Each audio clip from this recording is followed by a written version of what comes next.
नमस्कार दोस्तों, मैं आपके साथ विभा उपाध्याय और आप देख रहे हैं न्यूज़ 18 बिहार झारखंड का डिजिटल प्लेटफॉर्म। बुधवार शाम ढाका में जो कुछ हुआ वो सिर्फ एक प्रदर्शन नहीं था, वो एक मैसेज था, एक चेतावनी और शायद एक टेस्ट भारत की सहन शक्ति का भी। 1971 के बाद पहली बार भारत बांग्लादेश रिश्तों की नींव इतनी बुरी तरह से हिली हुई नजर आती है।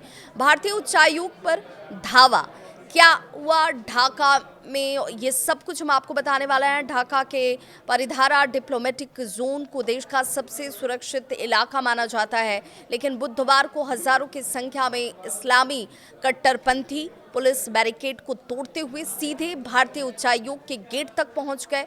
नारे लगाए गए, दिल्ली नहीं ढाका, भारत का दलाल होशियार, इस तरीके के नारे जो हैं वो लगाया जाता है। और शेख हसीना को वापस करो। प्रत्यक्षदर्शियों ने यहां तक दावा किया है कि पुलिस मुख्य दर्शक बनी नजर आई, रोकने की कोई गंभीर कोशिश तो दूर दूर तक नहीं दिखी। सवाल यहीं से उठता है कि क्या ये सब बिना सरकार की जानकारी के हो सकता है।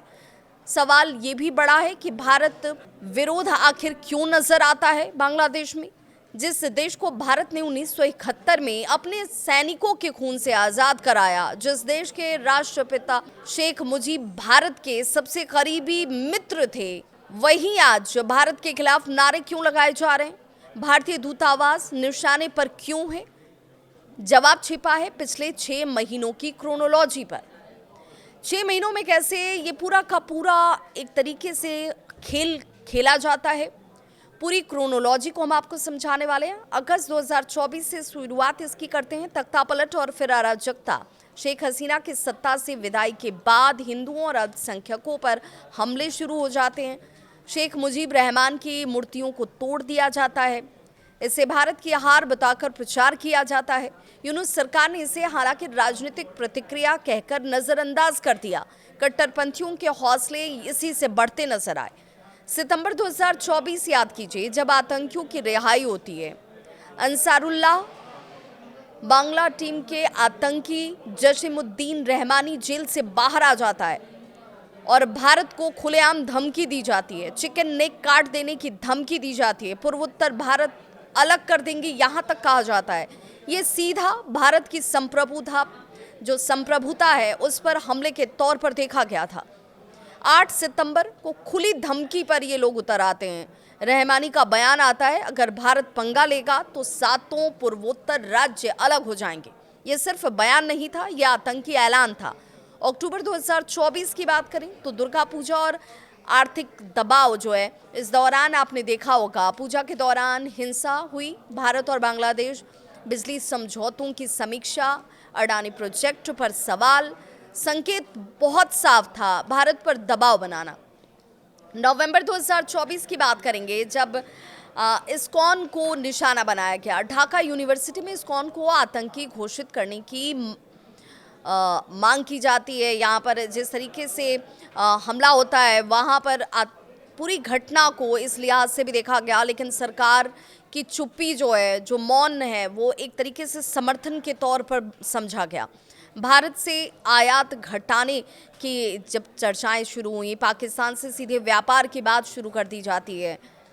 दिसंबर 2024 में चिकन नेक ब्लॉक करने की बात हुई। रिटायर्ड जनरल और एक्सपर्ट्स खुले मन से ये कहने लगे कि चीन की मदद से चिकन नेक बंद करने की सलाह, ये एक रणनीतिक युद्ध की भाषा के तौर पर जानकारों ने इसे देखा और समझा।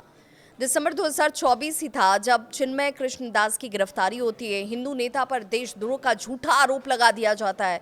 भगवा झंडे को राष्ट्रीय ध्वज से जोड़कर विवाद खड़ा करने की कोशिश की जाती है। हालांकि इस पर भारत ने अपनी आपत्ति जरूर दर्ज करा दी। बांग्लादेश का रिएक्शन आया कि आंतरिक मामला है ये, यहीं से सड़कों पर भीड़ जो है वो उतरने का सिग्नल लोगों को, या इस तरह की मानसिकता के लोगों को हासिल हो गया।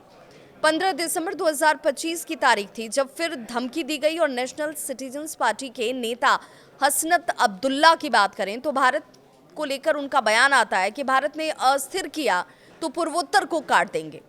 भारत ने बांग्लादेशी उच्चायुक्त को इस बाबत तलब किया और 17 दिसंबर की तारीख जब भारतीय दूतावास की घेराबंदी की जाती है, हजारों प्रदर्शनकारी नारेबाजी करते हुए नजर आते हैं और दूतावास पर धावा कर देते हैं।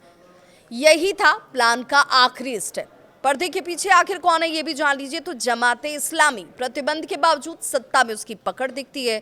स्टूडेंट विंग ने भीड़ को जुटाया। 2021 आपको याद होगा, जब मोदी यात्रा के दौरान हिंसा भी इसी संगठन की तरफ से की जाती है। पाकिस्तान का कनेक्शन भी खुलकर दिखा, जिसमें कराची से सीधे कार्गो जहाज, पाक उच्चायुक्त की बढ़ती हुई गतिविधि, जनरल आसिम मुनीर का परोक्ष रूप से समर्थन इस दिशा में इशारा करता है। एक्सपर्ट्स भी मानते हैं कि 1971 का ये बदले के तौर पर इसे पाकिस्तान ने देखा होगा। और क्या कह रहे हैं एक्सपर्ट्स, जरा वो भी जान लीजिए। ये भारत विरोधी साजिश है, सिलसिलेवार तरीके से रची गई साजिश है। यूनुस सरकार कमजोर है, सेना और कट्टरपंथियों की कठपुतली बन चुकी है। रणनीतिक जो विश्लेषण करने वाले विश्लेषक हैं वो कहते हैं कि पहले मूर्तियों को तोड़ना और फिर हिंदू नेता को जेल भेज देना। अब राजनयिकों को डराया जा रहा है। ढाका में जो कुछ हुआ वो संयोग नहीं, अचानक से नहीं हुआ, ये एक टेस्ट रन था, जैसे भारत की प्रतिक्रिया नापने का। अब सवाल ये है कि क्या भारत सिर्फ कूटनीति करेगा या सख्त संदेश देगा? आपकी राय क्या है?